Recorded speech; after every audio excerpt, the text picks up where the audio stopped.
Hey guys, what's up?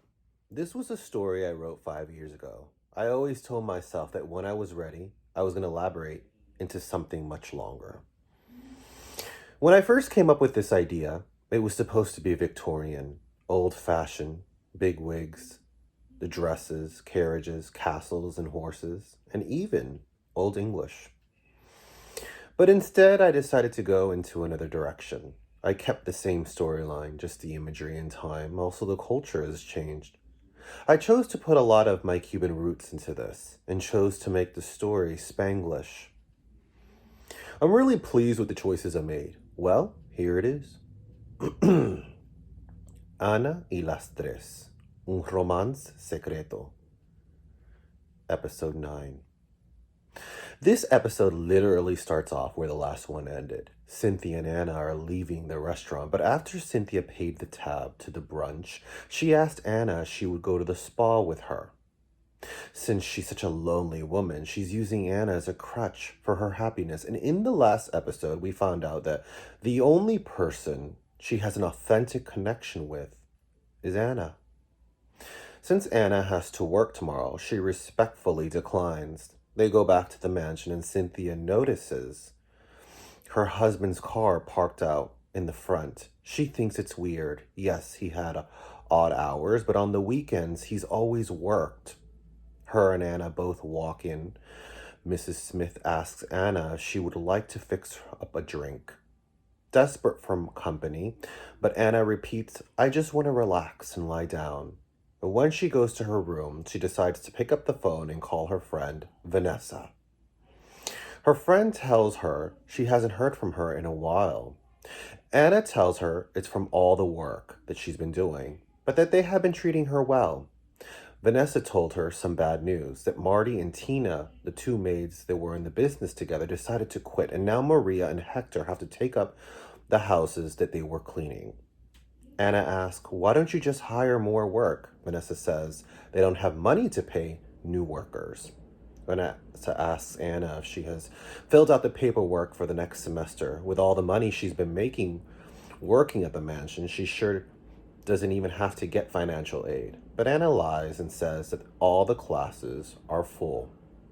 Vanessa asks her, has a doctor made any more passes at you? Anna lies again, saying no.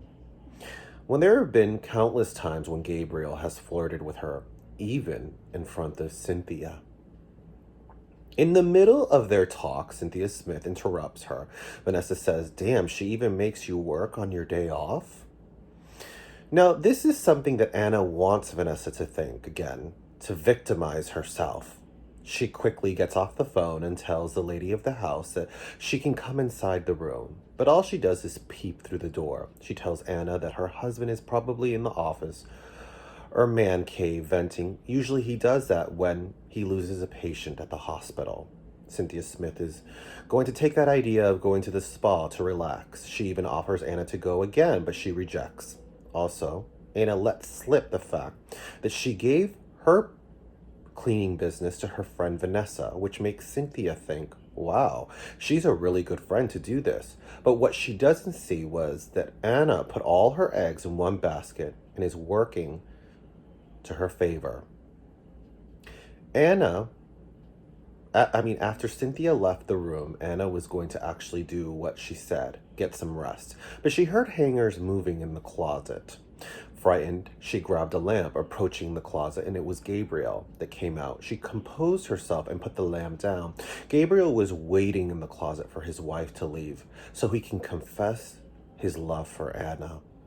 Anna is playing this victim, damsel in distress. Oh, we mustn't do this. This is my job. She loves you. Blah, blah, blah, blah. All an act to make herself more appealing to him. Anna knows exactly what she's doing. She's finally let him touch her, and it escalates further to passion. That moment was the beginning of an affair between the maid and the husband of the rich woman that lived in the mansion. So on Anna's days off, she would make sure that he had days off too. Now, if he didn't, she would spend those days with Cynthia Smith. Other times she would lie and she would spend with her husband. Gabriel was really starting to fall in love with Anna. He was buying her diamond necklaces, bracelets, earrings, and bringing her roses. They would go to places that Cynthia Smith's friends would never go, like cheap hotels or parks far from town. As the secret romance continued, Anna was nowhere close with the same emotions he had. But she went along with it, and at times when she felt guilty, she told herself this was well deserved. After all the times she's cleaned after rich people that were disrespectful, men who would have affairs with their wives, or all the things she went through back in Cuba. She felt all of these things justified what she was doing now. She felt like she deserved Cynthia Smith's role. Stay tuned for the next episode.